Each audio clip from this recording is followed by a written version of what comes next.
Good evening, everyone, and welcome to the Moscow Board of Adjustments meeting for August 24th, 2021.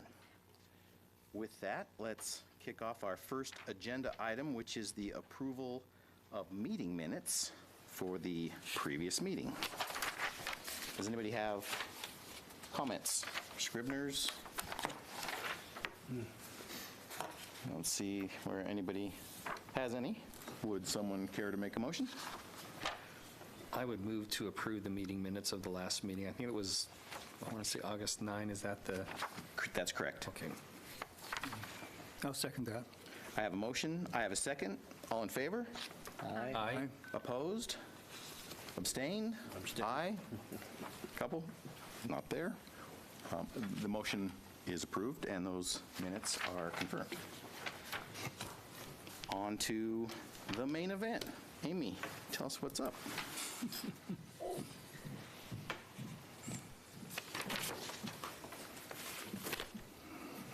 Good evening, Chairman and board members. I share my screen for the sake of the people attending via Zoom. All right. Is everybody able to see that on Zoom?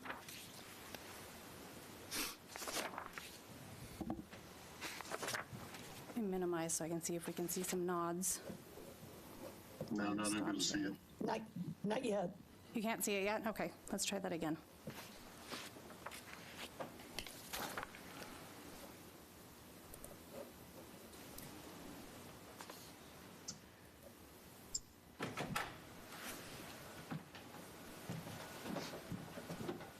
Little help, Corey. Am I doing something? Click the one that you want to share there. Did it not go? Now we're Are you sharing? Yeah. Can you see it now? Now we can see it, Okay, Amy. perfect. Apologize for that.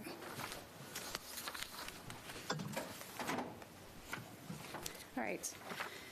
So tonight, as you all know, we're here for the remand in part of a conditional use permit application for the wireless communication facility proposed at 1400 East 7th Street here in the city of Moscow. So just to provide a little bit of background, as you all are aware, this application, there was an application proposed in July 30th of 2018 by ProLand LLC. They applied for a conditional use permit for an 80-foot wireless communication facility at the same location. At this time, it was proposed to look like a monopine resembling a tree. If you all recall, that proposal was denied by the Board of Adjustment on the 18th of November 2018. The board found that the monopine was not consistent with the existing character of the neighborhood and that would not be in harmony with the land use surrounding the subject property, and the scale of the proposed tower was significantly larger than the structures and trees in the surrounding area. On November 27th, 2018, there was an appeal filed on behalf of the applicant. And on January 7th, 2019, City Council reviewed the appeal and sustained the decision to deny the application.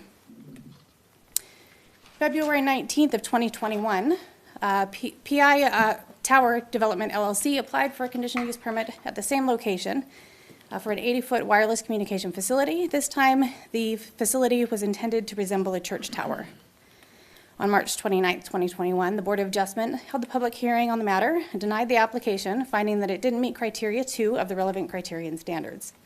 As you recall, the proposed wireless communication facility, you all found that it was not consistent with the existing character or the uses within the surrounding neighborhood.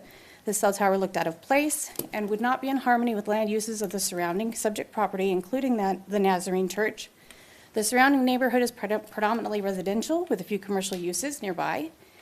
The scale of the proposed tower was significantly taller than any other structures or trees in the surrounding area.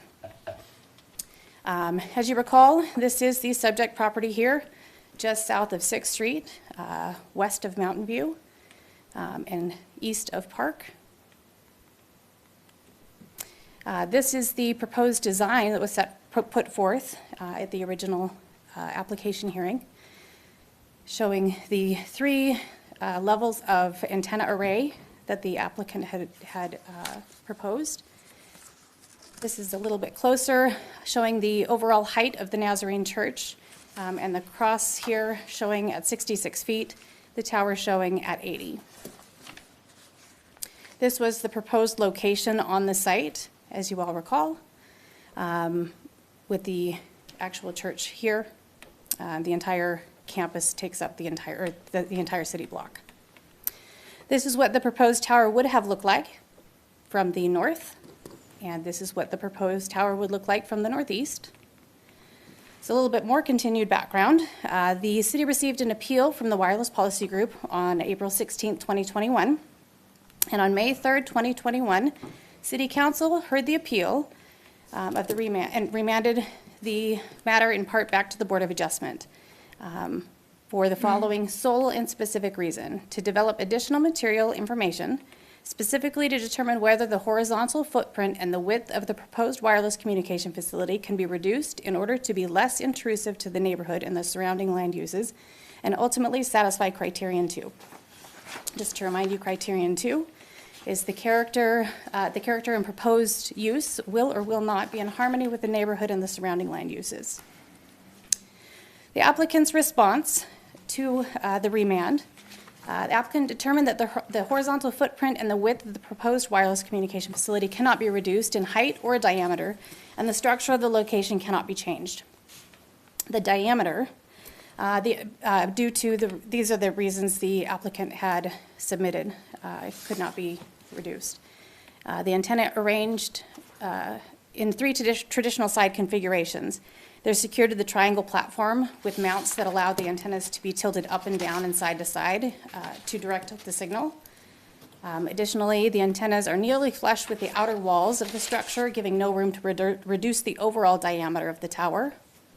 And that the 4-sided tower is also important because each carrier has a different network configuration, which would require the triangular platform to be rotated differently.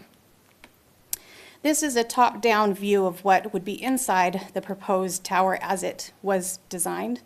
There's you can probably see in your packet, a more detailed view. This image didn't really transfer over very well, but this is enclosed in your packet if you'd like more detail on that. To continue the applicant's response in regards to height, the vertical separation between the 3 carrier antennas is required, or it would be required, is required in order to achieve the height. Separation between its own various antennas based on the different frequencies being used to prevent interference. And the two co-location spaces and still remain tall enough to be technically viable for other carriers. So that's the justification for the height.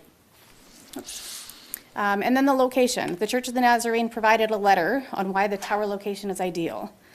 They cited concerns about underground utilities and potentially restricting access.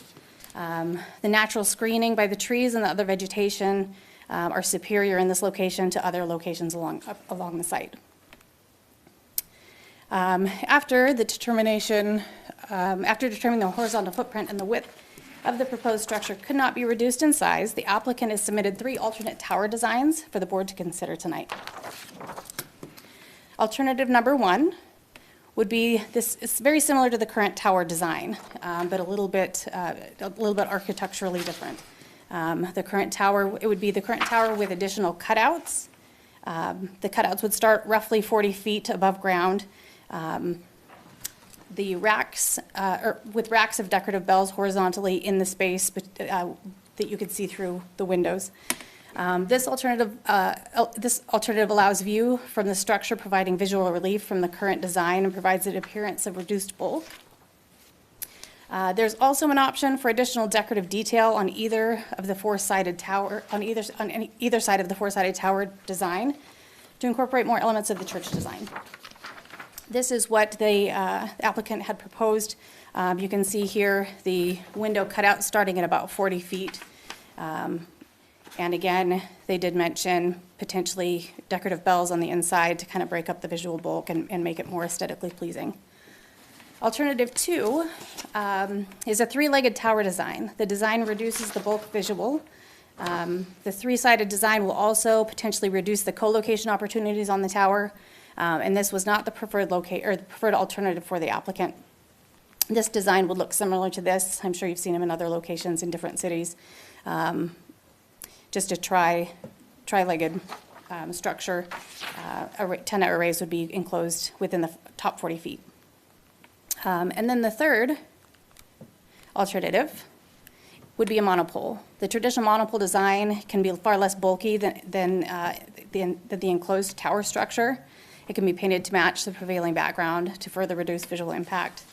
The diameter of the antenna platforms would be consistent with the proposed tower diameter, but the support pole would be slimmer. The applicant noted 22 inches at the top, tapering down to approximately 35 inches at the base. That structure, I'm sure you're familiar with seeing them in other locations as well, would look similar to this. However, I believe the antenna arrays would go all the way down to the 40 feet to accommodate what the applicant had described.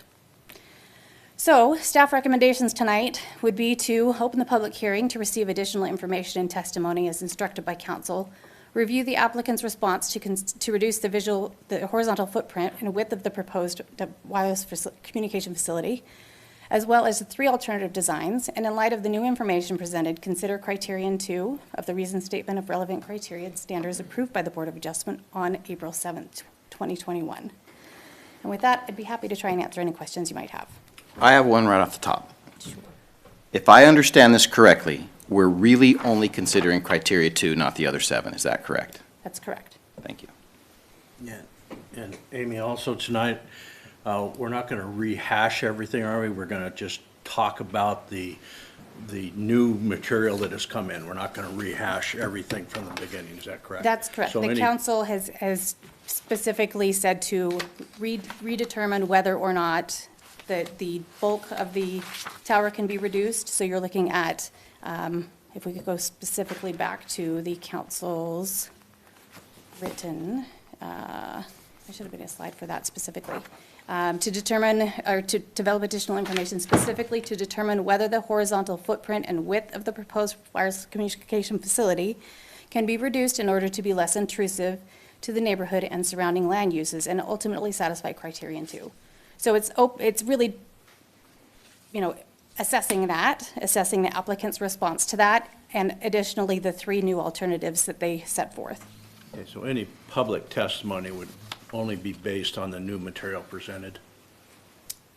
I believe so, yeah. Okay. Thanks, Amy. Sure.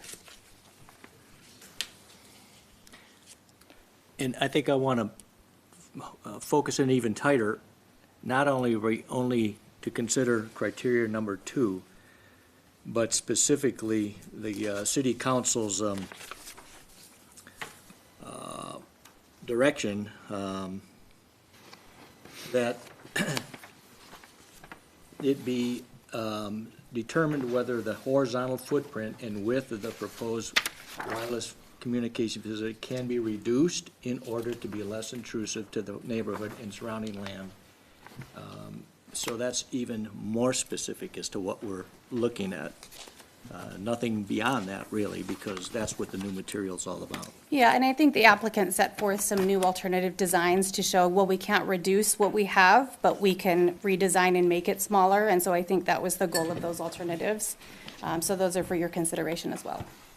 Because, yeah, the applicant, parallel infrastructures, after careful study, we regret that it is not feasible or possible to make the requested changes for the following reasons, of which we've already talked about. Correct. Any other questions for staff? I have one last question, and it's actually more for city council, and since they're not here, I'm going to ask you, but the direction you just read stated horizontal. It didn't state vertical. Was that a typo? Because the horizontal footprint doesn't affect visual impact. It's the height. I think it was the overall bulk and massing that they wanted to be reassessed, whether that can be Yeah, shrunk that's how I- down. that's I how I don't read think the the minutes. height. I just yeah. want to make sure I understood the verbiage because. Right. Okay, thank you. Any other questions for staff? I'm going to stop Thank you. sharing my screen so you can see the applicant and the others in attendance. Thank you.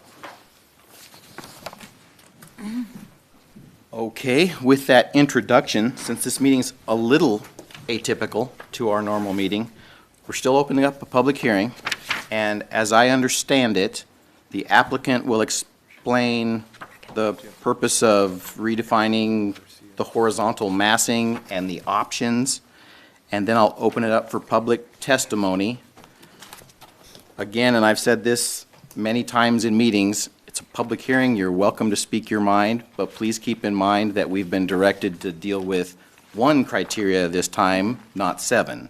So if you can make your points related to that. And then at the end, we'll let the applicant rebut those, and then we'll close the public hearing. Staff, is that the correct procedure tonight? Correct. Thank you. All right, so with that, applicants, since there are 3 of you I see on the screen, please take over. Please state your name first for the record, and then tell us what you know. Thank you, Mr. Chair. This is Kim Allen from the Wireless Policy Group. I am here on behalf of Parallel Infrastructure tonight. And I have turned my camera off because I'm having some bandwidth issues, so I hope you don't mind. I saw you earlier, so actually- we know you're there. Okay, good. With me, I have the Parallel Infrastructure team. I have Aaron Bloom, Christy Cook, Brian Mullen, and Ben Freeman present, and they are here to be able to answer whatever range of questions you might have about the why the height and the diameter of the facility can't be reduced, and any questions you might have about the new designs as well. Amy did an extraordinarily good job of taking my presentation and covering virtually everything I wanted to cover. As we look at it, as we studied up, and since the remand, we have been working diligently with staff and also internally to see if there was any way that we could reduce the diameter of the tower or the height of the tower. You know, as I think we spoke about at the previous hearing, the height of the tower has to take into account not only 3 sets of antennas, but also a separation distance between each carrier to prevent interference. And so that amount of horizontal separation has to be included in the height calculations. Also, there has to be enough height for the bottom array of antennas for that carrier to find that commercially viable and useful as a co-location opportunity. So after analyzing that, the team found that 80 feet was the minimum necessary to be able to accommodate 3 carriers on this tower and reduce the need for 2 additional towers in the city of Moscow. So that was the height consideration. I think that the diagram that Amy showed you, the top-down view, showing the interior of the tower, really demonstrates that the equipment and the antennas and the antenna mounts come right to the interior wall of the proposed tower as in diameter. So we found no way to be able to shrink that down without losing functionality, again, for the 3 carriers, because they need to tilt their antennas directionally. That requires some space. The mounts that allow that require some space, and we were unable to do that. However, what we did want to do is come back to the board with some options. If we cannot reduce the actual height or the actual diameter of the structure itself, we hope we can reduce the visual bulk, the visual impact of the tower, and create compatibility with the surrounding neighborhood that way, rather than reducing in size. Although we do want to note that the option number 2 with the 3-legged configuration does in fact reduce the actual bulk of the structure by 1,280 square feet. However, that 3-legged tower design has the significant drawbacks in that the carriers are not able to directionally focus their antennas as precisely as they could with the 4-sided tower, because there are only 3 ways to point the antennas rather than 4. I think Amy talked about, if you look at that top-down diagram, you can, that triangular mount can shift and turn to get more precise about the direction the antennas need to point. And that's important because every carrier has coverage gaps in different directions in different places. The networks are all configured differently. So while that tower does reduce the bulk by a fair margin, we find it probably will not be feasible necessarily to host 3 carriers going forward. So that's why it's not our preferred alternative.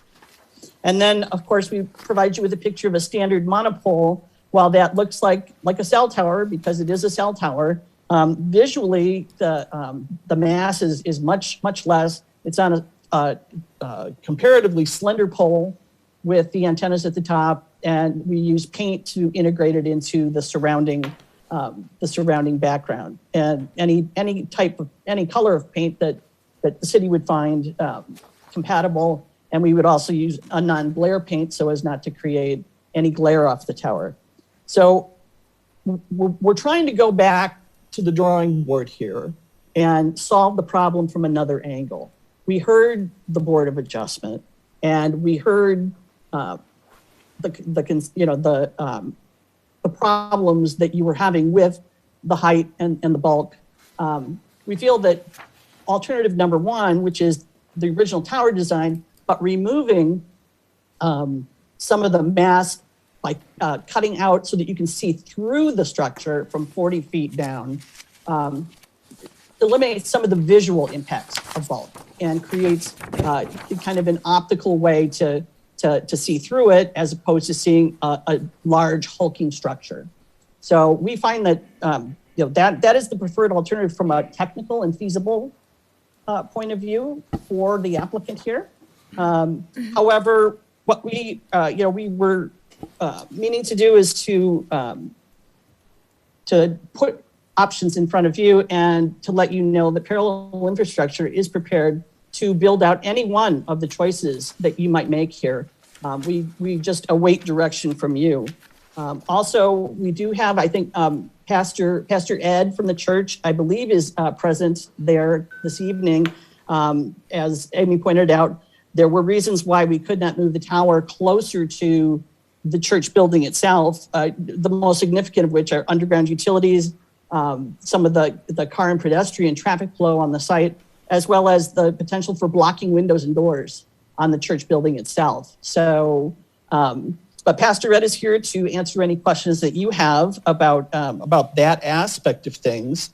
And then, as the council indicated, there was public comment received, but that mainly focused on the need for the site, which has been established in the record by the RF justification that was submitted by AT&T previously at the hearing. We did submit an additional exhibit because one of the commenters had included an online map from AT&T showing the overall coverage goals for the vicinity. That map has a disclaimer with it as well that says that it's not a propagation map and it's not to be used for site-specific coverage. So we, just to complete the record, sent that in as an additional exhibit so that that's complete. We're prepared here to answer any questions about that. The actual propagation maps that are in the record from the AT&T RF engineers are found at pages 188 to 200 in your packet. So in short, there have been no new wireless towers approved in the city of Moscow since 2006, since before the introduction of the iPhone.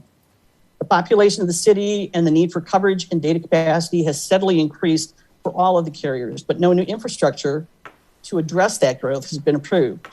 The city hosts a major state university and is 8 miles away from another university with thousands of local staff and students, as well as residents and businesses relying on the wireless networks.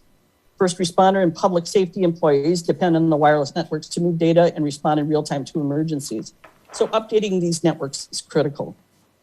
So in conclusion, we've tried to work hard with staff and in good faith to try to reduce the visual bulk and its impacts by presenting alternative designs here, which was, we believe, the intent of the request by the city council. While it's not technically feasible to reduce the size of the tower for the reasons we discussed, we hope we've provided some creative alternatives to mitigate the bulk and the impact visibly of the tower.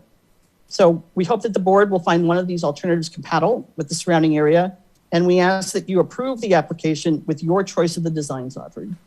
And with that, I and the members of my team are ready to answer any questions that you may have. Okay. I'll ask the first question. On the construction drawings, sheet E02, it's basically the foundation for that.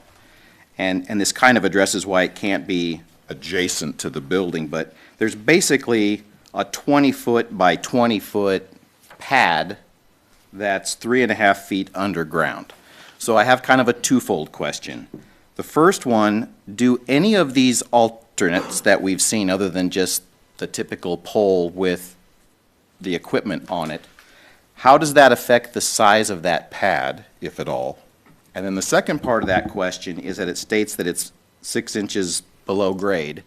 Does the grade finish have to be a permeable or non-permeable surface, because the bigger it gets, potentially the bigger the permeable surface gets? And the reason I ask that question is it becomes a visual thing at ground level. So who wants to answer my two questions? This is Brian Mullen. I can answer that. Excuse me. The permeable and non-permeable discussion is still outstanding.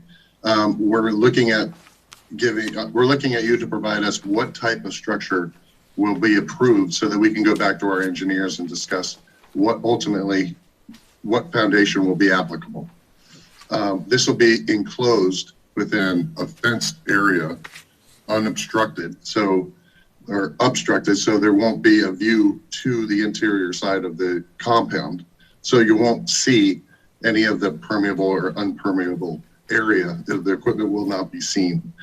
We have we went at risk with the geotechnical engineering to decide or give you the options available to you to see if it would still fit within the criteria of the compound size. Whether it's a 4-sided, 3-sided, or monopole, we've worked extensively with the engineers to formulate a design that could be installed. Is it 100% design? No, but we have good information to tell us that we could fit within that zone, that lease area. Thanks. You're welcome. Any other questions for the applicant? None? I do wonder, was it ever established that aviation lights won't be needed on this?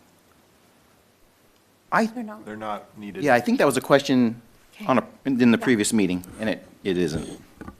Okay, because I remember Amy said that she thinks it's 200 feet, but. That we have commitments to co-locate on this structure. The 3-legged structure, I don't know if the information is correct. The 3-legged structure can still go to the 80-foot level, along with the 4-legged structure as well. The 4-legged is definitely the optimum design that we would like to go with, due to the fact that, like was discussed before, all the carriers have different azimuths, as you could say, different directions for the antennas to point to make their network work efficiently. But due to this redesign effort, we're willing to entertain doing a 3-legged structure if that would help the city of Moscow approve the application. We will have to work extensively with the RF engineers for each of the other carriers to make their equipment work. It won't be easy, but we'll try our best to accommodate what their needs are within that structure. Brian, can I just follow up? I think the question that was being asked is, can we turn the design of the 3-legged structure into a 4-legged structure to solve some of our problems? And keep Yes, that second design. Yes, we can. We Okay. can definitely do that. All right, thank you. I guess I have a question, and my question is, when I look at the monopole, isn't that the most versatile design for what you're trying to do? Yes, it is. Okay. It's also the least obstructive as well. It's like You know, it's, when you see high voltage lines, you know, with a utility pole, which isn't that far away from the location that we're looking at, locating our site, after a while, it just becomes unnoticeable. And we can paint that monopole to a color that the city would prefer, but that is the best solution and the least obstruction for our purposes. Just to add to that really quickly, this is Aaron Bloom. Not only could the pole be painted, but every piece of equipment that would be located on the pole would also be painted to match, right? Whether it's a small jumper cable, you know, to an antenna, to a radio, anything that would be on there would match. We would use the same color chip across every piece of equipment on the tower, right? So the pole matches, everything would match. Mm-hmm. To further clarify Brian's comment on obstructive, obviously that single pole, when you use the term obstructive, you're talking in terms of how less obstructive it is from the ground looking up. Wouldn't that design be the least obstructive for the equipment to create carrier signals out, given that the whole point of this tower is not to shroud it and potentially obstruct the signals versus providing better signals? That's exactly true, and that's a great comment. Every time that you put an antenna behind a piece of FRP, a fiberglass shroud, it impedes the signal going out, and they have to adjust for those signals in order to accommodate the design. So, yeah, you were exactly right.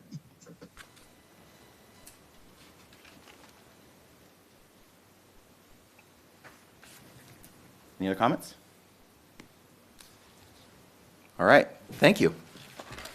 You're welcome. With that, I'm going to open up for the public to speak. I'm not sure, keep using the term I saw that in the paper. I was trying not to say that. I've said it 3 times. I'm going to try not to say it again. I don't know how much of this 258-page packet the general public gets when they get the notice. So are they, I mean, do they know what is in this packet? Is So that public information? Yes, yeah, it's published on the website. The notification that goes out to all residents within 600 feet does have a link to the website where they can obtain the entire packet. There's also the office address where they're welcome to stop in and review the packet if they don't have online access. Okay.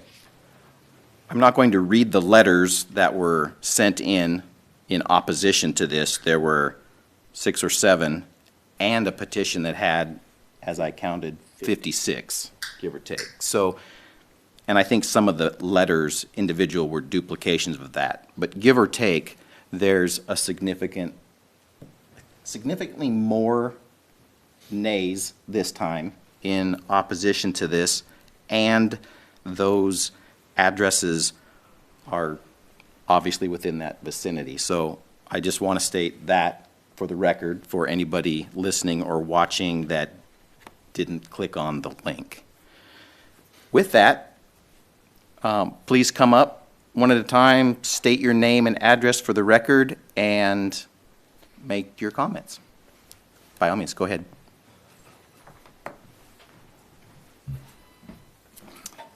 Good evening. First of all, I want to thank you for giving me the opportunity to address the board. I really appreciate it very much. My name is Dave Renner, and I live at 1130 East 7th Street in Moscow. And I would live probably within about 15 to 20 yards of the proposed tower. As I was reading criteria 2, it says the character of the proposed use will be in harmony with the neighborhood and surrounding land uses. And the response by the applicant was that the proposed use will maintain the character of the Church of the Nazarene campus. And so their response to criteria 2 was that it would be consistent with the Church of the Nazarene campus, but they really didn't address the idea of whether it would be then consistent with the residential characteristics of the neighborhood. The applicant has mentioned that they will not be able to reduce the vertical footprint or the horizontal footprint. And thereby, that seems to me, I mean, that we really haven't gained any ground at that point. That tower will still be 80 feet tall. It will still have that same horizontal dimension.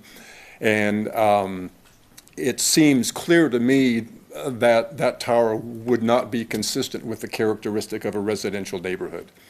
I was also concerned a little bit about the photograph of the monopole. It shows one antenna array up at the top, but it doesn't really show the fact that there would be devices that would be running down the length of that pole as well. And so, whereby it may reduce in a minuscule way the visual bulk of the structure, but it's really not reducing the vertical footprint or the horizontal footprint at all materially. And so because of that, I would like to requestfully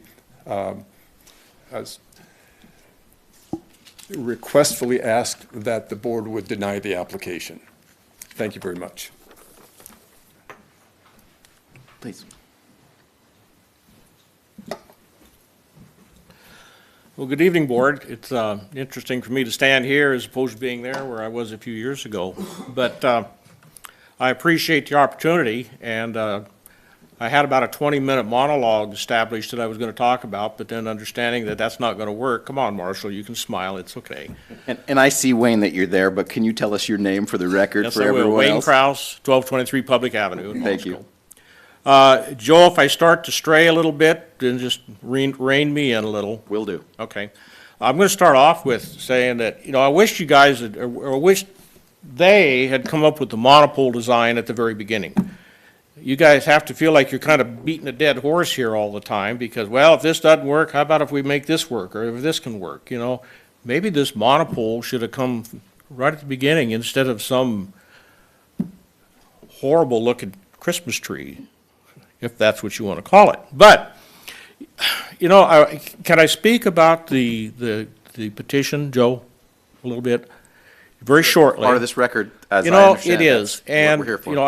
I went through the petition, not real careful, but I noticed that most of the addresses were like 6th Street, 7th Street, maybe 8th Street. They didn't extend on down Blaine. They didn't go towards the southern end of Blaine. They certainly didn't go to Lewis Street, where my mother lives. I have AT&T. I don't have very good service at my mom's house. My sister lives in Spokane with Verizon. She comes down, she has zero service unless she wanders around out in her backyard. This is needed. So we're fussing about a design here as opposed to, is it a need for the common good? If we have 50 people that say, well, we don't like this, but how many thousand people would be affected by putting it up that it would be good for? That's my question, and isn't that really the answer? I do like the monopole. I wished this had come up first, and I think we can all pretty well agree, or most of us can agree, that this monopole, after a couple, 3 months, or 4 months, or 6 months, you're not going to see it anymore. It just becomes part of the scenery. No, it's not part of the neighborhood. It doesn't fit the neighborhood. But my question is, if not there, where? To serve that area of people that are hurting. And by not allowing a tower to be put up, I think that you're actually enabling some of the other providers that do have a stronger signal that people can use, and it's forcing some of the other providers to not be able to provide that service. So there's an inequity that's being involved in that also, in my opinion. So I'm going to strongly encourage the board to take this. And I would say, let's take this monopole, let's get it put up, let's get cell service to these people that have a weak cell phone service. These neighborhoods were built many, many, many years ago before cell towers were even thought of. And so, yes, they do look obtrusive at the beginning. I do agree that the monopole is less obtrusive, it's less noticeable. I never liked a Christmas tree, and quite frankly, I didn't particularly like that big structure that was supposed to blend in with the Nazarene church, which really didn't. But I like the monopole. It's practical, it's smart, it's less expensive, I would suspect. Am I right? Yeah, okay. Let's move on with this thing. Let's make this right for the neighborhood, for everybody, not just a select few that say, we don't need it, I don't like it. In other words, not in my backyard. Sir, can I ask, I'm sorry, one question? All right, sure, Tom. Where's your address, or where's it located? I don't know the streets that well. 1223 Public Avenue. I'm not affected by that tower whatsoever. It's more my mom, who lives over on Lewis, and I'm representing the Nazarene Church also. But that's not, I'm here because of that, but I'm not here speaking for them necessarily. It's not a big deal for the Nazarene Church whether they get it or not. To me, it's a matter of servicing this neighborhood with the infrastructure that it needs for wireless service. When I'm at my mom's, even though I may be able to make a cell phone call, I have zero data. And I've got a good iPhone, and it's with AT&T. Okay? So that's my big push here, folks. And that, guys, we need to provide this neighborhood with the service that they deserve to have. And I think that's all I have to say about that. Any questions that I can answer? Thank you. Please.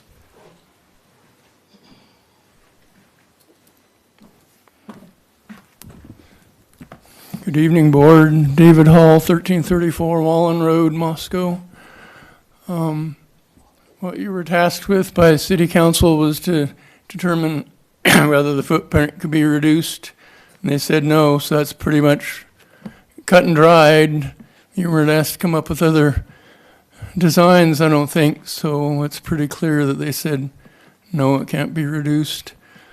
I did have one question in the packet, I don't know. It indicated when they were looking at different alternatives that locating on an existing water tower could be harmful to the water, and I was wondering if somebody could elaborate on how the water is affected on that. That was in the packet, but not part of this decision, so I was just curious. And maybe I could be clarified, but I think during our last meeting, it had to do with the baffle and the top and being able to mount it on it, not necessarily affecting what's in it. Is that? Correct. Yeah, it's composed of a bladder. So it would not support any type of antenna array on the side of it. It doesn't have one of the walkways that surrounds it either, so it couldn't be mounted to that tower. Okay, thank you. Yes, sir, behind the screen. I saw your hand. I'm KJ, or Kevin James. I live at 1206 East 7th Street, literally 4 feet away from this proposed tower, on the other side of the bushes, I guess you can say. I won't be as long-winded as Wayne was, but I look at it as an opportunity. I guess speaking for the 50 and under crowd, I see growth, and I see the benefit of having the ability to reach out, and some of the things that were pointed out with first responders and things like that. To me, that's important. The integrity of what it looks like is my least worry of what it's all about. It's more of the functionality of it. And so I'm not going to be long-winded, but because I live literally 4 feet away from where it's going to be, I would never have a problem if it's going to benefit the growth of this community, especially furthering out east, west, north, and south. So my saying on that, for whatever it's worth, is I definitely approve of it, and I hope you guys will consider approving it and let us be where it needs to be. Thanks. Yes, sir.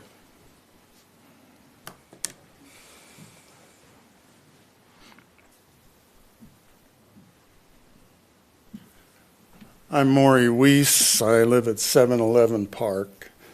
And yes, I've been here before and stated my case. I'll be brief. I'm disappointed that the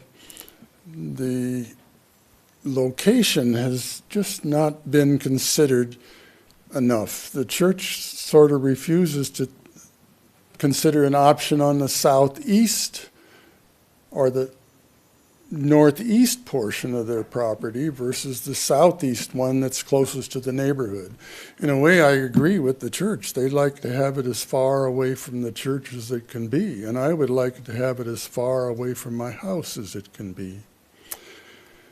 I saw the wisdom early on of the compatibility issue expressed by the board and then by the city council. And I'm disappointed that that's going by the wayside. We're choosing, it's like a done deal. This thing is going to go in. No one looked at the ballparks, the city-owned sites that are public property for the site of this thing that would serve the same geographic area. Why wasn't that option put forth and considered? So it looks like you got us in a rock and a hard place here. I don't like the cell tower there. I was willing to make some compromise if it was relocated on another side of the church. And again, this is a disappointing development. Yes, we can't comment on the need. I don't know if I have anything else to say that's relevant, but please, again, reconsider that initial perspective and what it does to our community and the residents in my neighborhood. So I ask you to deny this proposal. Thank you.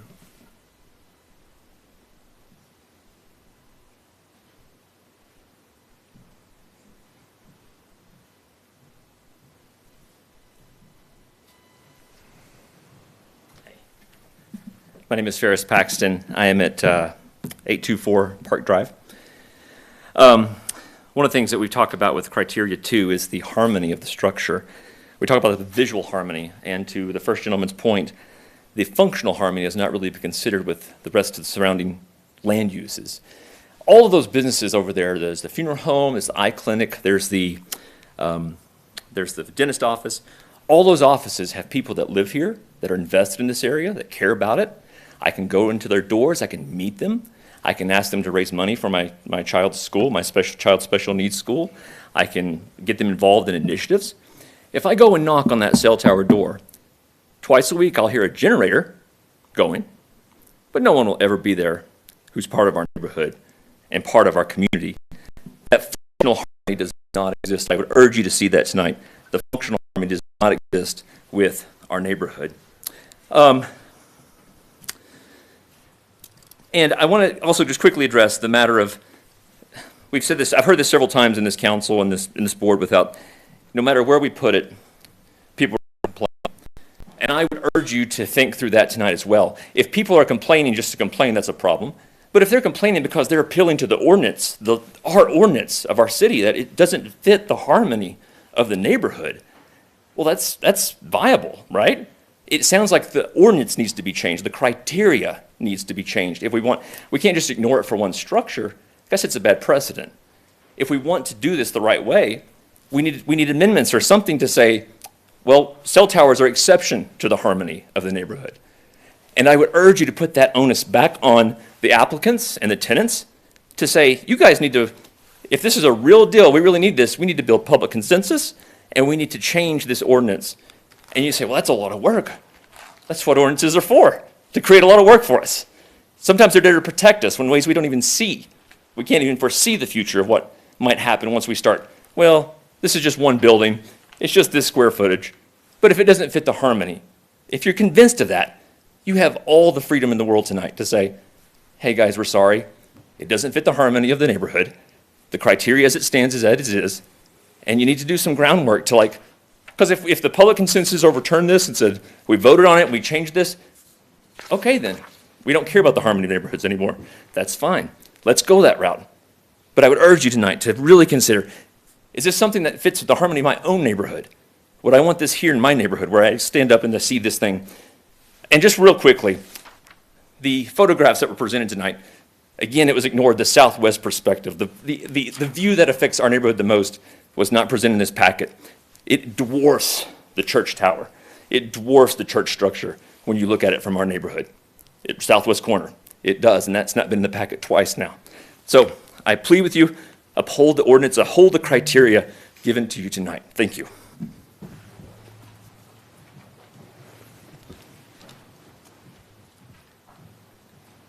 Shirley Green, 2539 Blaine Road, but I am the care pastor at Moscow Church of the Nazarene, have AT&T, so struggle with that issue. And I just wanted to mention something. I wasn't even going to speak, but when this gentleman got up and talked about knocking on the cell tower, there was no one to help. Our church is a very big structure in the neighborhood. Our church, every single day of the week, we have driver's ed students going through that parking lot. We have kids playing out there. We have an emergency, that's emergency shelter for Lena Whitmore to be used for. Our church has been very active, and when somebody knocks on our door, we care. And so I'm sorry that you would think that that would take away from it. I'm at the cell tower. I know, but it's on our property. Now, I am sure that I'm not supposed to mention anything about the fact that this land would be leased from the church. This land would be leased, and we would be able to use that money toward paving the parking lot, which is coming apart. That is something that needs to be done. And this is for all the people that use that parking lot, as well as keeping it up to date for just for the community and for the facility. And not just that, but the fact that this is a need. And I have been involved politically. I know what you're going through when you sit there and hear, you know, these many people wrote in and said no, or they said yes. I don't think, and I was driving here tonight and drove by the church. I think that the electrical poles are ugly. I don't think, but we have to have them.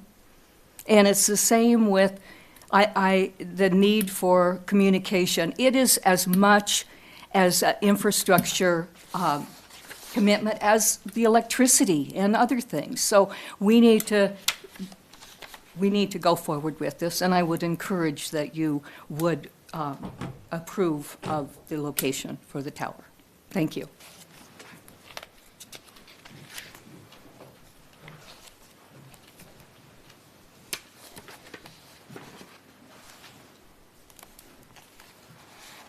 My name is Carrie Renner. My husband Dave spoke earlier. I'm at 1130 East 7th Street, directly across the street from where the tower would be. And I would like to ask that you vote against this. I don't see anything that's been proposed that has changed from when you voted against it in 2018, 2019, again, earlier in 2021. In looking at criteria 2 and talking about the character of the proposed neighborhood, one thing, and I understand that this is not an issue of the size of the tower, but I don't believe the noise that it may provide has been addressed, and I think that is very specific to the character of the neighborhood. If the applicants are, if it's open-ended as how often they can run diesel generators and what noise that will produce, that is an issue with the character of the neighborhood. Additionally, I disagree with the gentleman from the applicant and the gentleman here that it will become become the neighborhood and nobody will notice that. I ride my bike to work every day, and I ride past the one that's behind the East Side Marketplace, and every single day I comment to myself, that thing is really ugly, and it has never blended into the neighborhood. Fortunately, that one is not in a residential neighborhood. And I also do believe there are other locations, specifically, as has been mentioned, the Joseph Street Fields, where it's at least not, 30 yards from my house. And in addition, I'm concerned about the value of my home and the home surrounding it. I don't want to live across the street from it. Someone who may buy my house may also have that same concern because of the way it looks and in addition to the noise that it may make. And that, I believe, has not been determined how many hours a diesel generator can be going from that location. So I thank you, and again, I'd like to ask you to not approve this tower.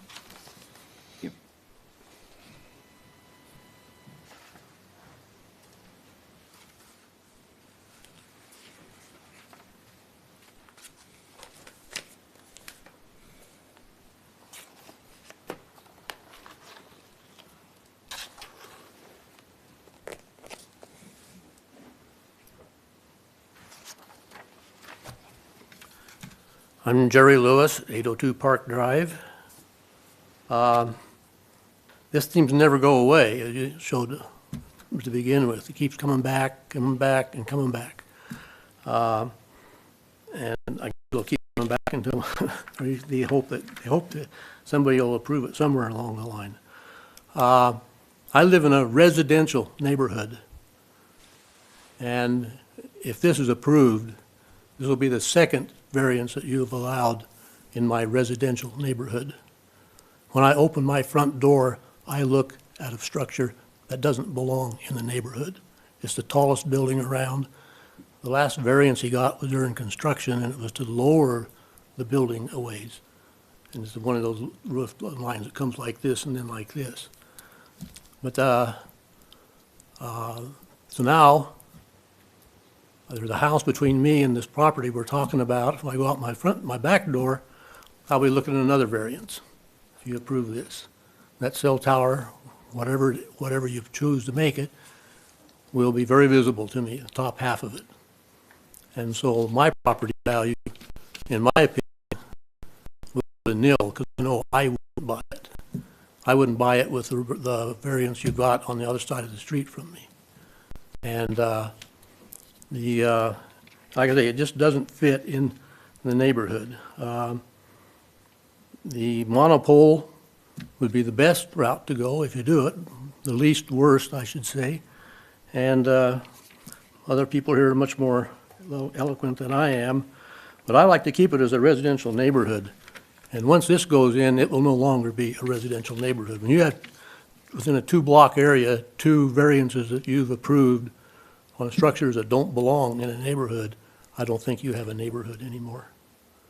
And I don't think any of you sitting here would want to live where I live right now because of the buildings that we've already got there, let alone one over across the street. Other than that, you know, I don't have anything to say other than it just keeps coming back and coming back and coming back. And you're ruining a neighborhood if you approve this. I mean, what are you going to do next time? You're setting a precedent, and I just hate to see that happen. So I would really like to see you again say no to this. Thank you. Thank you.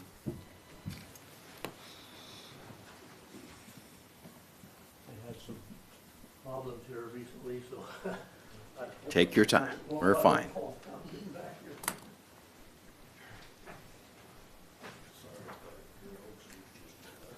Well, my name is Ed Eby, obviously pastor of the Nazarene Church, but also a resident. I live up on Weymouth, 2221 Weymouth, and this would benefit me and my family just with cell service because our service there is very spotty. And I'd be happy to answer any questions you guys have. We considered every location on our church property. You know where I wanted it? Out in the triangle, where they're putting the roundabout. But then we'd have had a whole slew of neighbors on that side going, not in my neighborhood, right? If we'd have put it in other locations. We tried to, as we worked with the company in the years past, come up with the most inobtrusive area. Is it pretty? No. Is it necessary? Yeah, we already determined that. It meets, 6 out of the 7 criteria without question, right? That's 85%. That's pretty good in anyone's book. But what I'm hearing here, and no offense to my neighbors, but what I'm hearing is just, I don't like it. It ain't pretty. I don't want it in my neighborhood, right? I mean, that's ultimately what it comes down to. But we have water towers, and we have cell towers, and we have all kinds of structures in residential neighborhoods. Sorry, it's just what we do because we need the infrastructure in Moscow. We do. We're growing, and it needs to happen. And honestly, for us, it doesn't matter It really doesn't. They came to us and we thought that might work and it would be a benefit to our community. That's why we talked about, that's why we considered it. That's why we're moving forward with it as best we can. So it's up to you, but if we decide that people, you know, I'm not sure that harmony with the neighborhood and I don't like how it looks kind of fits, because we can find these kind of structures all over town in somebody's neighborhood. Reduced property value? No. The sound issues have been addressed before. They'll be, you know, very quiet. They have to meet dB restrictions. We already talked about that at the last meeting. So obviously, my recommendation is we go forward. I mean, we're affected. It's going to be there every day for us.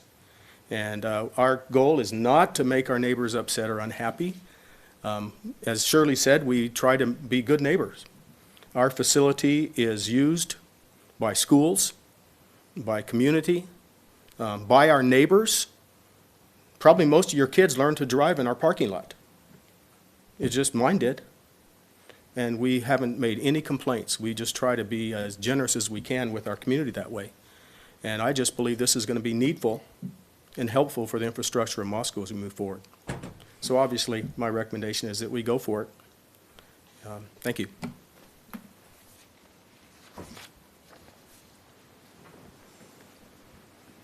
I think that's just about everybody in the crowd. I think there's one left who hasn't spoken. Would you care to come up and speak?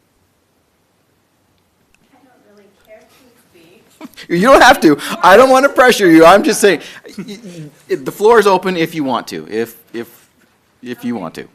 Look what you just did. And you don't get another try. Yeah, you don't get a second. Let Wayne finish up. We'll have him do the closing. I'm Renee Jensen Hasfurther.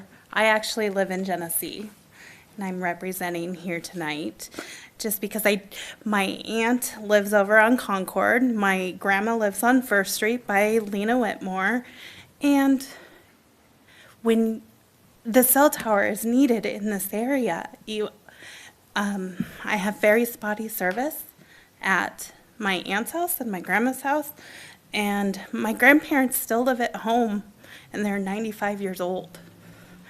And so, you know, just having that constant communication with them and being able to get in contact with them is crucial.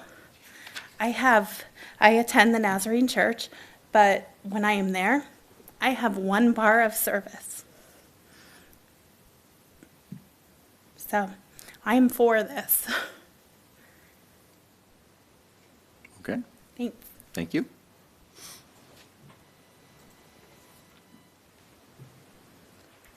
Well, seeing that everyone in the audience has spoken, would any of the representatives for the application and the appeal and all of the tower itself, would you care to comment on anything you've heard so far?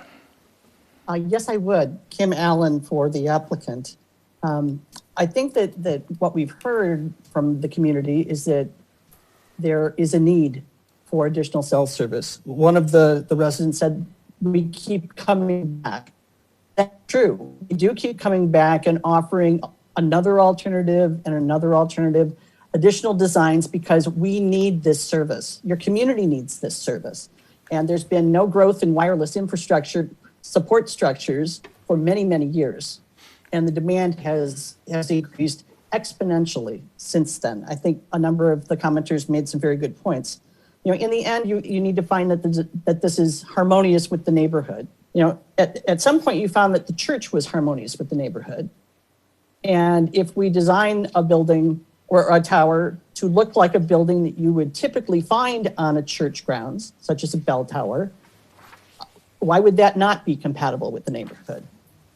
You also find in the neighborhood transmission poles that are bristling with equipment to deliver necessary electrical service to homes.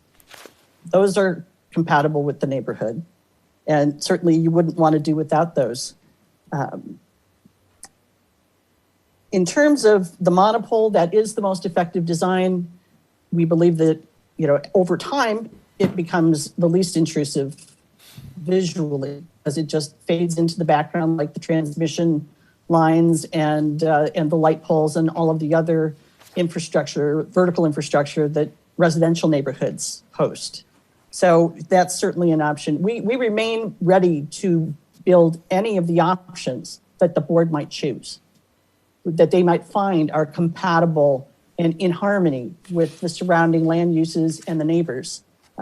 One thing we do want to specifically address, I think that there was noise was again raised in the generator noise, and I'd like to ask Brian Mullen to clarify exactly what the scope and intent of that, or the scope of that might be. Yeah, happy to speak to that. There will be a generator. It's necessary to have backup generators in order to facilitate communications in the case of a power outage, any type of disaster, right?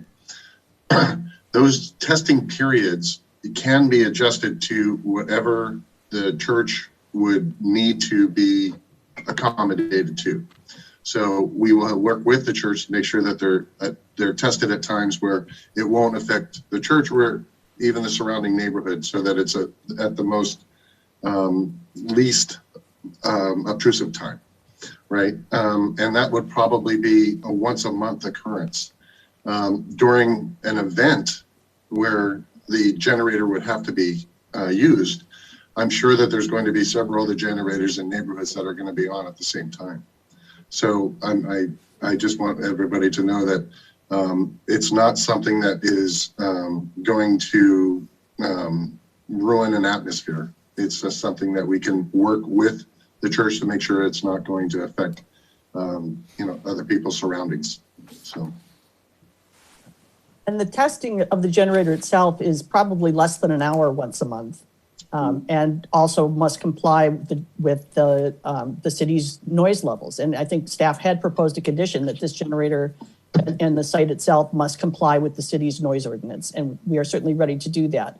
There are ways to baffle the generator and the sound within the housing to reduce sound if that were to be a problem, but we can certainly have testing done, during the week when people are at work, so that it wouldn't impact their leisure time or their, or their sleep or their family time, that would occur later in the day. We are willing and ready and able to work with the community to address the concerns that they have.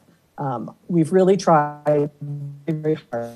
A number of choices that might be found to be in harmony with the surrounding neighborhood. Ultimately, that's the decision of the board, what they find compatible and harmonious.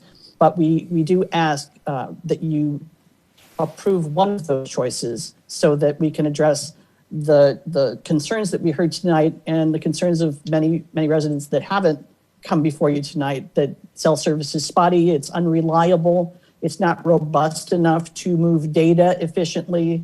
And those are all things that people have come to expect when they move into a neighborhood, when they purchase a home, when they select a community. They want that. So that's also, I believe, an aspect of harmony and compatibility, is being able to provide that service in a way that is the least visually intrusive to the surrounding neighborhood. So we would ask that you approve and select one of these designs for us to move forward with and build. Thank you. Thank you. Well, with that, I'm going to close the public portion of the hearing and open it up to the board to discuss. And this time I won't talk first because I've got plenty to say, so I'm just going to listen. Marshall, start us off. Thanks, Joe. Well, I've got to give credit to the applicant for trying to make it more compatible with the neighborhood and for bringing some alternate designs that we can look at and try to make it fit in the neighborhood better. Is better cell coverage needed in Moscow in the neighborhood? Absolutely it is. And, there's dead spots all over that we are trying to accommodate. But I've said all along that I think there were many alternate spots that were not pursued to give better coverage that aren't in the residential neighborhoods. There were a few spots that that they've tried to use for alternates, but I can think of another half dozen that weren't even explored. We were told that this was the site that they thought they could give the best coverage, but there may be other spots might not give quite as good a coverage, but would give better coverage than there is now. I feel that my opposition to it is because it is a residential neighborhood. Not that we don't need it, we absolutely need it, but I don't think it fits adjacent or in a residential neighborhood. I would much rather have seen it come back out by the fairgrounds or someplace like that. Give better coverage, not be in a residential neighborhood. But I do want to give the applicant credit for coming up with some alternatives for us to look at.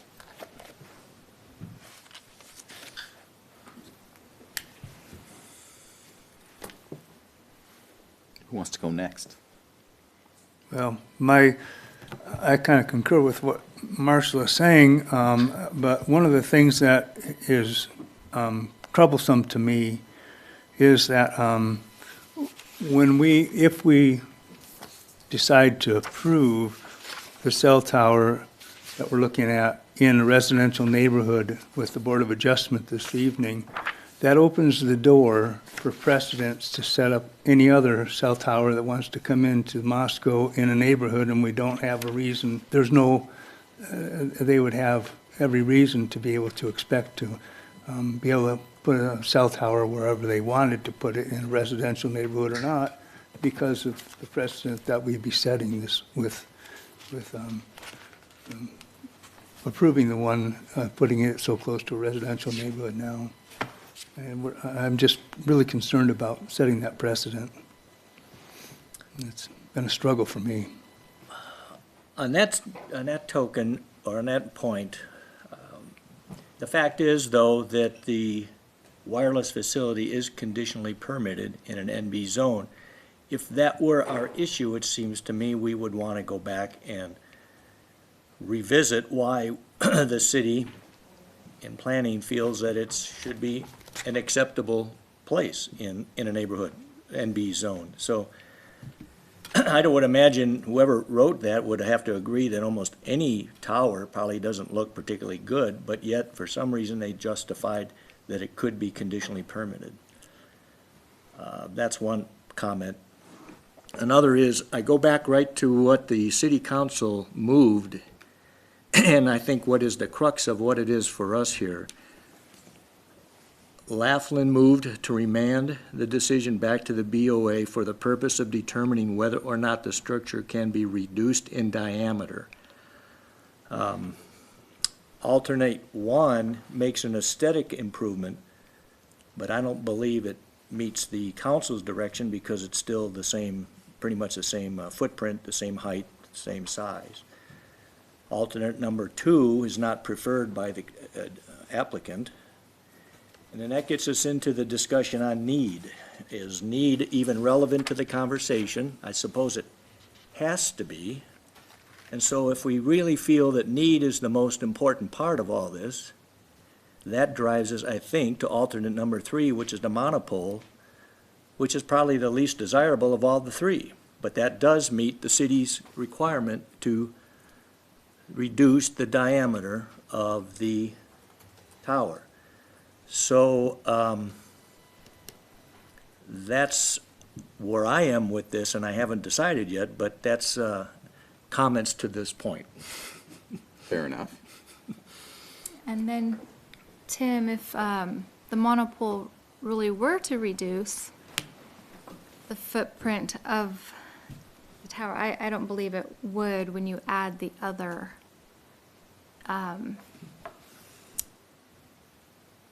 attachments that will go on it. In this picture, there's only that one on the top. Yeah, I've seen a diagram. Yes, so then, And I look at the base being smaller because it's a monopole instead of a rectangular base. yeah. I mean, but you might be right if you look at the whole cylinder. Everything, in reality, everything attached to it that's gonna be attached to it, it's gonna be just as obstructive as the tripole I Then- think, in my opinion. Then I would say none of the three alternatives meet the city council's purpose to reduce the structure in diameter. I think to address your question, I think we addressed that early on. I think that's the reason for the 10-foot increments. I think what we see in the photograph happening at the top happens in the next 10 increments down in 3, if I recall correctly. I think that's what visually we would see if you were to take that picture and cut and paste that part Yeah, 3 times. That's what we would see, give or take. 3 more times? 2. No, 2 more. 2 more times, right, At 80 foot, 70 foot, and 60 foot. yes. See, and I respectfully disagree, because when we're talking about can the structure be reduced in diameter, I think pretty clearly if we're talking about the monopole, the answer is yes. And the reason for that is we don't have a square box that's all the way around. We have a monopole. I agree with Mr. Kraus in the terms of, as I was sitting here listening to this, I don't know why we didn't come with this first. Parenthetically, on Sunday as I was driving back through Montana, I did see the tree that we were proposed 3 years ago. I saw it, they had one, I saw it. And I agree, it wouldn't have looked right there. But if the cities ask us to consider something where the footprint can be reduced, I think the monopole can. I'm also, as I was looking through the comments, I see that Councilmember Laughlin asked if there'll ever be a tower at 80 feet tall that would be acceptable. I think, no matter where we stick it, we're going to have the same discussion. I really do. I think no matter where we stick it, we're going to have the same discussion. But if the council asked us to consider a footprint that, or an option that reduced the footprint, I disagree that something like the monopole wouldn't. I voted in favor of this last time. So I can tell you that number 1, which is with the cutouts in it, that's an improvement over the last one. I like that one. But I think in terms of aesthetics, as I understand, most people are worried about what it's going to look like. I agree that we have utility poles that are ugly. They're all over. I agree that we have cell towers, they're all over. But as I look at this, I think when we're looking at what is it, that criteria number 2, the character of the proposed use, which is a cell phone tower, is that in harmony with the neighborhood? I think it is.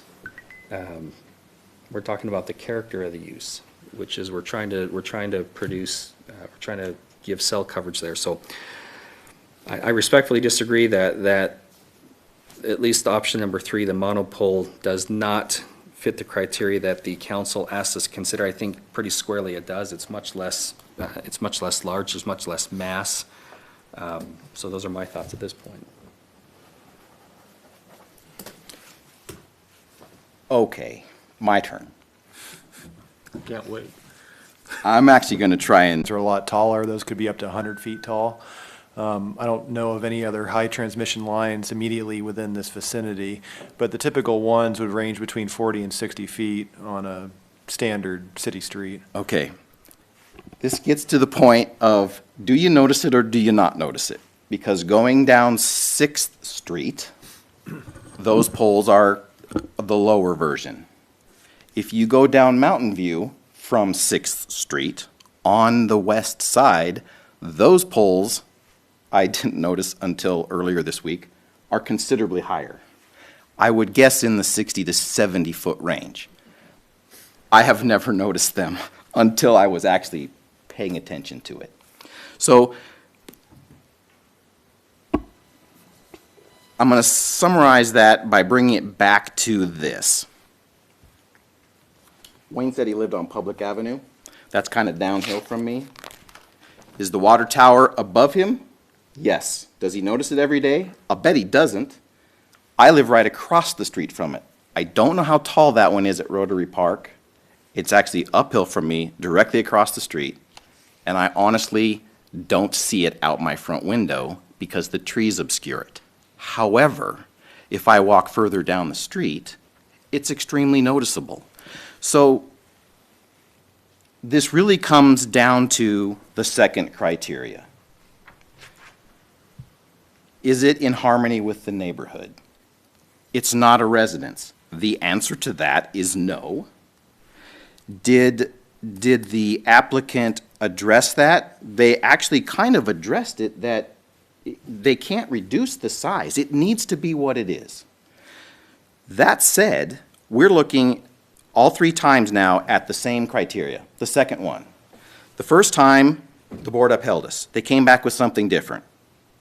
Pardon the expression, but they put lipstick on a pig and we didn't like it. The third time, they told us to look directly at that specific item. And we have. And we're all, what do we do with it? Well, it doesn't pass that criteria. It just doesn't. But they sent it back to try to get information to overturn us saying, no, it doesn't meet that criteria, but the needs of the many outweigh the needs of the few. And yes, I'm a Star Trek fan. But the 5th movie was the complete opposite. It's going to be a problem regardless of where we put it. If this was another water tower and it was the city's, we wouldn't have this discussion right now because it's the city's, it's a utility that they regulate, it would go up. Now this is a public entity, but it's still a utility that we all need in a growing community, and it's going to be in somebody's yard. My opinion here is that as a board, we can't approve item 2 because we're strangleheld by it. But the city council can overturn that with additional information. I think we've provided that additional information, and they directed us to deal with item 2. Now we're actually dealing with item 2, and we're the design committee. We get to pick one of the 3 or the 2, because quite frankly, we've been given 5 so far, or potentially directing them to do it again, which they're more than willing to do. So, yes, it's a need, clearly. We defined that. That's why it passes 6 of the 7. It doesn't meet the second one, and it hasn't all 3 times, but that doesn't change the fact that everyone's trying to make the best decision overall. I don't know what that is. But the city council sent it back to us as if we would. So, that's my 10 cents worth. It's going to be visible. It can't be made smaller. Where do you put it? Do we need it? Yes. That's what the 6 of us have to determine. See, no, I disagree that it can't meet criteria 2. I look at what they've done, I look at the monopole. It's not the tower, it's not the tree. I guess you could look at even the second proposed one, which seems like it sticks out more than the others. It's the tri-legged one is just odd, but I think it can meet criteria 2, and I'm prepared to make a motion that it does meet criteria 2. That's why I brought up that image, because the power poles running north-south down Mountain View aren't 80 feet, but they're definitely more than 60. They're pushing it. I don't know how high, but they're there. And if we argue that power poles are part of a neighborhood, can you, well, I don't know if we're tasked with picking one of the 3, but if it seems like we are, because they can't move forward, but the question becomes, if the answer is yes, then which one? If we're talking about the character of the proposed use will be in harmony, and the complaint that I've heard up to this part is a huge tree doesn't work. I've now heard that the big boxy tower doesn't work. We've got a solution here, which is number 3, which is the monopole, which looks like just about every other cell tower out there. It's similar in nature to the power poles that you're talking about, which are in the neighborhood. And so I think it meets number 2, and I would make a motion to approve this. And if I had to select one, I would select the monopole. So I guess that will be part of my motion, that we approve this with the approval of the monopole, because that is a lesser footprint, and I think that's what the city council is looking for. I think it's more in line with what we would expect to see with a cell tower. It's more in character with the utilities that you talked about, the power lines. And I agree that if it goes up, it will be a very short period of time. Well, okay, let me put it this way. I think somebody passing by the town who hadn't been here before would not even notice the cell tower or the monopole, as opposed to the big pine tree that was way out of character from 3 years ago, and as opposed to the I'm going to call it the boxy steeple. I think it fits. So that's my motion, is that we approve this with regard to the monopole. I'm not even sure what else we need to do on that, because we're only dealing with criteria 2. So I'm gonna move that we approve it with regard to this with the monopole. Painted. Painted, absolutely. Whatever they need to do to make it least obtrusive. I noticed that the color here, I'm assuming that the picture is designed to make it stand out so that we can see what it looks like, but I'll take the applicant at their word that they are going to do whatever it takes to make it as not obtrusive as they can. Before I ask for a second, my devil's advocate response to that would be, that's what they would normally provide, but they gave us alternates multiple times because they were trying to make it conducive and applicable to the neighborhood. Which in harmony. we hear, and I hear what the neighbors are saying. I understand that. But again, I agree with Mr. Kraus, who said, I don't know why this didn't come before us in the first place. It would have been the most cost-effective, most simple solution, but I understand why they did it, because they wanted to make it look like a church. But I also hear what the board has said before, although it's no secret that I voted. I was not in favor of the tree. I was in favor of the box, the steeple. I'm more in favor of the monopole at this point. More discussion, or does someone want to make a second? I guess my dilemma here is I also voted in favor of the box, I'll just call it that. And I probably would still go that way, except I don't think it meets the direction we've been given by the council. So that, like I said earlier, forces us to the monopole. I'd be interested to know if the city council had any expectation that our response might end up saying, okay, it's gonna be a monopole. But I'm not gonna speculate on that. I'm convinced that it's a need, and it's a infrastructure that will benefit the city as a whole, and most likely over time, people will get used to it too. I haven't given the monopole as much thought, because initially it doesn't quite sit well with me, but it does satisfy what the city council has asked us to do. Do I hear a second? Or Marshall, comment? No second, comment. I think what the city council wanted us to do is look at this and see if you can approve something that's less obtrusive. To me, that's the direction they wanted us to go. They didn't want to make that decision because they hadn't heard all the discussion that we had. They thought that we would probably have more insight into what may possibly pass. But Marshall, that wasn't the motion that was passed, though. That would make more sense, frankly, but very specific. Whether or not the structure can be reduced in diameter. That's what we've been told to do. Find one that can be reduced in diameter. There's only one that can do that, and that's the monopole. Some options. I think there's two. When we're talking about diameter, keep in mind what was proposed initially was the square rectangular structure.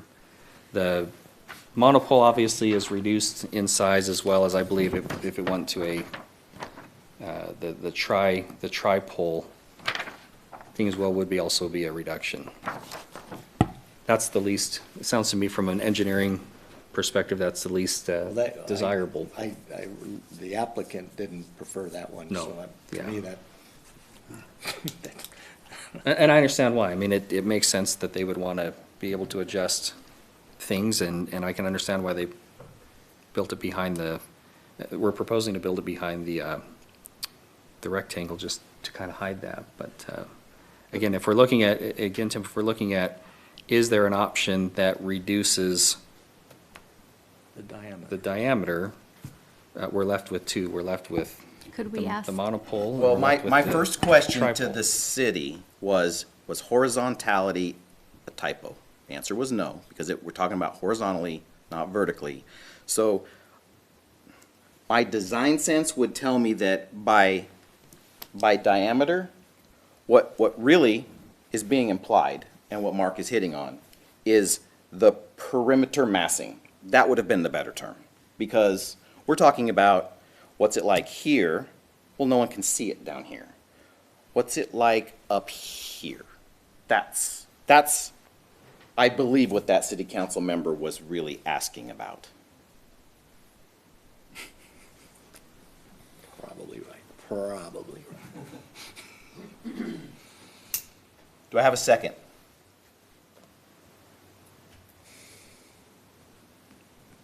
I don't see a second. That means the motion dies, correct? My understanding. That's right, that's correct. I have a question for staff.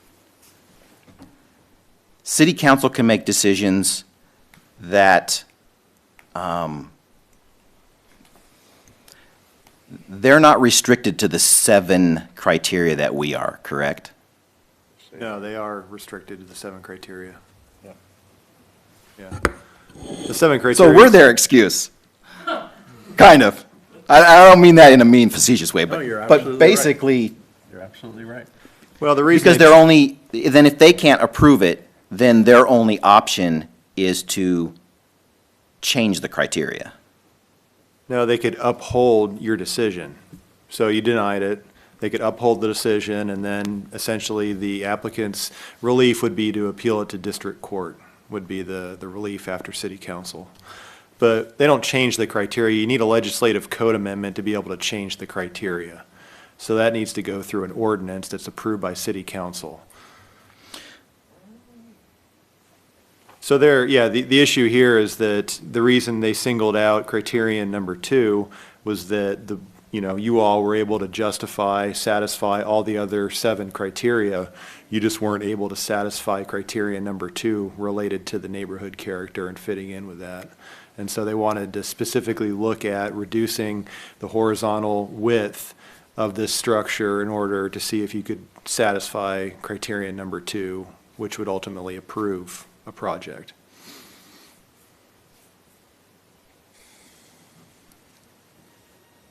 Now I really feel like a toad in a pot of water getting hotter and hotter.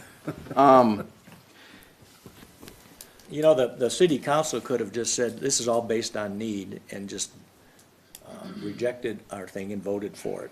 But they didn't. They remanded it, which means that the only way they could send it back to us is if there might be additional information that was not available to us at the time. Well, it wasn't presented to us at the time, so I guess it wasn't available. So that's why they were allowed to remand it to us.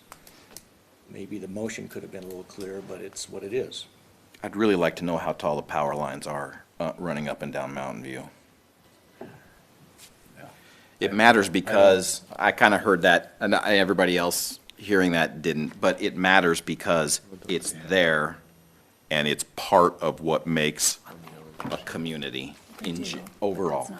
Yeah, Joe, I don't think it matters if they're 60 or 80 feet, they're big and they're They're tall. big and they're tall, yeah, ugly, and but they're, exactly. So are water towers. Well, we have some property on White Avenue, and there's big power lines that go straight across where our property is, and I don't live there, but when I'm there, when I'm around it, I really don't really notice them. They're way up, they're the tower poles are there and the lines are way above us, but, I don't notice them there being there, but I know that they're there, and they carry a lot of power going northeast of us here, but, just saying that. This is a pickle, because we try to stay objective, and the reality is, I just got a new cell phone last week. Yeah. And we don't have a landline anymore. And that's more and more and more common. So at some point, we're going to have one of these somewhere. and they're taller than 60 feet. And that's where we run into this whole item number 2. Well, they have to be to get above the Exactly. houses, yeah. So, I mean, there's no question there's a need. I mean, Wayne told us about it, other people have told about it. We've experienced ourselves. There's a definite need for better cell coverage in that neighborhood. I can't squeeze this cell tower in this location into criteria number 2. I couldn't do it. But like I've said before, to me, there are better alternate locations that are either in a commercial or an industrial site, not a residential site, that they can still expand the coverage area. Marshall, I gotta ask, I mean, how many times this has been back to us? This 3 is the times third now. time, Do you, I would like to think this company would have gotten that message by now and made that change if that was an option. I mean, I respect your comments, and you know the territory much better than I do.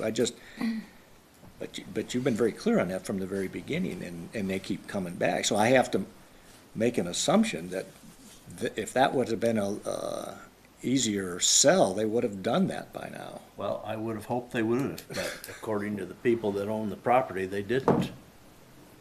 They haven't been approached. Okay. I think it comes down to. Highly irregular. Can I ask a question? Is that permissible? I know it's not, but can I? Let me ask the question, then you can just tell me, no, I'm not going to. Who established criteria number 2? Whose opinion is that? Because that was sent to you guys, and then you approved that criteria. I have a question for staff. I'm going to generalize it. The 7 criteria are established by who? City council ultimately approves the 7 criteria. So every once in a while. They can't change them? Or update them? Yeah, they can certainly change them. Yeah, staff would recommend, so typically what happens is that we do an inventory of other jurisdictions and what their sample criterias are for those specific type of uses, and generate our criteria, present those to Planning and Zoning Commission and City Council, and City Council ultimately approves. I mean, it's pretty, it's pretty common for a conditional use permit to have a criteria as far as fitting in with the neighborhood. So, if you look at the definition of a conditional use, means a use permitted in one or more zoning districts as defined by the zoning code, but which, because of characteristics peculiar to such use, or because of the size, technological process, or equipment, or because of the exact locations with reference to surrounding streets and existing improvements or demands upon public facilities, requires a special degree of control to make uses consistent and compatible to other existing or permissible uses in the same zoning district. So it's essentially saying that it's intended to be a permitted use in that zone, but because of additional impacts that use may impose on other regular uses in the zone, there's certain types of mitigation that needs to happen in order to have it fit in. And that's essentially what we're doing. Joe, I got an additional comment, Mike. I don't know if you remember when they used to have a different criteria, that special use permits and conditional use permits. Do you remember that? Mm-hmm. The special use permits always went to the Planning and Zoning Commission. Conditional use permits came to the Board of Adjustment. The difference being a special use permit when there was an applicant that had a project that was more affect the whole community, whereas a conditional use permit affected more of a neighborhood.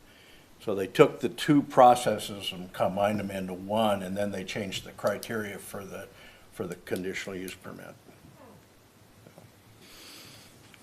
My dilemma is I'm convinced there's a need, and I don't have a problem with the location. I'm wrestling with the 2 real viable options we have. The one that appeals to me doesn't seem to meet the city council's direction because we can't shrink the diameter. The one that's least appealing to me does. And so that's my dilemma here. I'm prepared to, go ahead, Marshall. Oh, I'm sorry, if you're done. Oh, okay, well, yeah, I'm done. I don't think that's a hang up for me. I mean, the city council basically said see if you guys will accept a different design. That's basically to me what they said. And if you don't have a problem with the design, you don't have a problem with the location, you could second Mark's, I failed motion. you could accept Mark's motion and we could vote on it, see where it goes. Okay, I second Mark's motion. How about if I remake my Yeah, motion? we have to restate it because it I'm gonna died. It died. It died. I'm gonna I'm restate not a my Robert's motion. Rules guy, but that one we kind of have to. Just for clarity, do. just for clarity of the record, I will restate my motion to approve this conditional use permit with regard to criteria number 2 and an approved paint color using the monopole. I think that's the solution that meets the criteria that was, well, I guess either 2 or 3 meets the criteria. My preference would be 3, obviously, because it's a smaller than the 4-sided structure. But, so my motion would be to approve this. I think it meets criteria number 2 with either the monopole or the tripole. Applicant's choice, I know that they would go with the monopole simply because it's better engineering for them and they can make the It's color. cookie cutter, they've done thousands of those. Well, and there's thousands of them around, so. Okay, then I guess I'll second that. Before we vote, because we have a motion, we have a second. Since you define that as having a preference of option 1 or 2, does that mean that if this passes, who then chooses the preference? The installer, the community, the city council, or does it come back to us? Doesn't your motion say It was- option 3? No, his motion said one or the other. You know, one or the other. Let me clarify that. I'm just gonna say option 3 because I've got a high degree of confidence that if the applicant were to choose between option 2 and option 3, which is the monopole, they would go with the monopole just because it's more simplistic, it's easier, it's least costly. So let me restate my motion that we approve this conditional use permit using option 3, the monopole, and that they would paint it in a color that would be non-obtrusive. They would work with the city to paint it in a way that would be as least obtrusive as they could. Well, we'll see where it goes. I'll second that. I have a motion, I have a second. All in favor? Aye. I think you have to go individually, one by one. Okay, then I'll go last. Steve? Nay. Marshall? Nay. Aye. Aye. Nay. Nay. So 4 to 2, that fails. Okay, going under the assumption that the city council didn't really mean to mean the diameter, but just something that looks much more appealing, then I move that we go ahead and approve the tower option number 1, which is the square box with the cutouts to make it look more appealing. I would second that motion.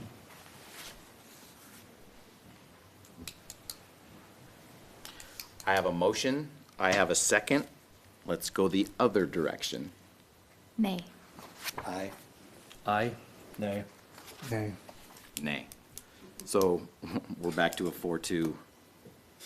I like the way that worked, because it didn't matter what I said, a tie is still a loss. So that took me out of the pot. Okay, I think we're going forward. I think we're making progress. The problem here, and I want this as part of the record, we want to approve this. We are just hamstrung with number 2. Exactly. And I'm still confused because if the city council created them, why can't they change them? And I thought I heard you say they can't. They can. That's a different. It takes a legal issue to change it or basically overrule us and say, we've provided them enough information that we are all, 4 of the 2 of us are crazy, and they They just have a public hearing and change the ordinance. I mean, they can change it. But that's a different action. That's not, Yeah. Right. that's a whole separate That's a action. legislative Yeah, action. They can't do that in just, I don't think, in the deliberation of what they were presented here to go to start changing the, they could, I guess they could, but I mean, it's not, I don't think that was the scope of this particular agenda item. You're bound by the Like- rules when, initially when they submit the application, it's those set of code that exists at the time. Yeah. So they're pretty much vested with these set of criteria. It's not like we could table this, change the criteria, and then come back. Right, we It'd would, be under and this that would take criteria. an inordinate amount of time. Okay, Joe. Do I have another motion? I move that we deny the conditional use permit. And my reasoning being that I don't think that we can squeeze it into criteria number 2. I don't feel that it fits in the residential neighborhood. I think there are other alternative locations that are better. I have a motion. Do I have a second? I second. I don't believe we can do our due diligence to prove that it's in harmony. Okay, so I have a motion. I have a second. Steve? Yes. Aye. No. Yes. Nay. Aye. That motion passes to deny the application. Okay, after all that, do we have anything else on our agenda? I lost that sheet. That was fun. Oh, thank you. Oh, wait, hold on. Never mind. Nope, that's the next Here we go, one. right So I guess maybe So, communication. Mr. Chair, Yes, sir. and just so, for clarity, would we be using the same criterion? That's number actually what 2? I was going to ask. Normally, we have a motion to have staff prepare relevant criteria and standards. At this point, I'm not sure how that works with the one item. I'd make a motion that we use the same criteria and standards as we denied it in our original denial. Okay. Before someone seconds that, I was looking through these hundreds of pages, and it looks like 8, 9, 10, and 11 were added to those original criteria of denial. And one of those stated that there were no other locations viable. I want to say it was number 8. I think that was in our, It surprised me because I think it was from the first meeting that I was not here, and it may have been presented in the second one. I remember reading that, but boy, I don't know where. I thought I At the very end, it says, "The board found that there were alternate site locations that could have been explored as options for the proposed wireless communication facility." Is that how it read? Yeah. Okay. I knew I read something about that, but that's not what isn't opposed to what you just said. Right, we that have a other motion on sites the are- floor. Okay. So I have a motion. Do I have a second? Well, Mr. Chair, Yes. sorry. So at the very end of criteria number 2, I think we're fine with the first part of it, but there's discussion over public testimony with individuals that didn't happen tonight. So we'd probably have to eliminate those sentences at the very end of that criteria to adjust it to reflect the actions tonight. So we could certainly do that and prepare that for your review at the It upcoming should, and meeting. that would also include the petition that was included in this packet, correct? Okay. We can, yeah. Well, wouldn't it normally? Sure. I mean, you can insert that language in the criterion if you'd like. I mean, there's discussion in that criteria that talked about public testimony and opposition. And if you wish to state that about the petition in that section, we certainly could. Okay, so given that last transaction, can you recant your motion and then restate it, please? I would move that we have staff prepare the findings and criteria as per discussion of tonight's meeting and from our original denial. I have a motion. Do I have a second? I'll second. I have a motion. I have a second. We'll go this way this time. Aye. Aye. Aye. Aye. Aye. Aye. And that one's unanimous. Okay. Next order of business is, I believe, we have another one Monday. That's Is that right? Yes. And will will that be sufficient time frame for the city to pull this together so that we can, as part of the meeting minutes approval, do Do our do meeting, that? not have an extra meeting. Yeah, not have an extra meeting. That's what I'm trying to. Yeah, it should stumble through, and I be. just said again. Yeah, I read that and getting I went, so- I was very I was embarrassed getting reading so about it. far. But yeah, if we can combine the Yes. two This is why together, you're that's next to court the reporters, intent, by the right? way. Yep. Any other announcements from, None from staff, no. all right. Jennifer, I will not be there Monday. I don't know if I think you know We that. have another hearing on Monday? Well, I would move to adjourn the meeting. Do I have a second? Second? All in favor? Aye. Haven't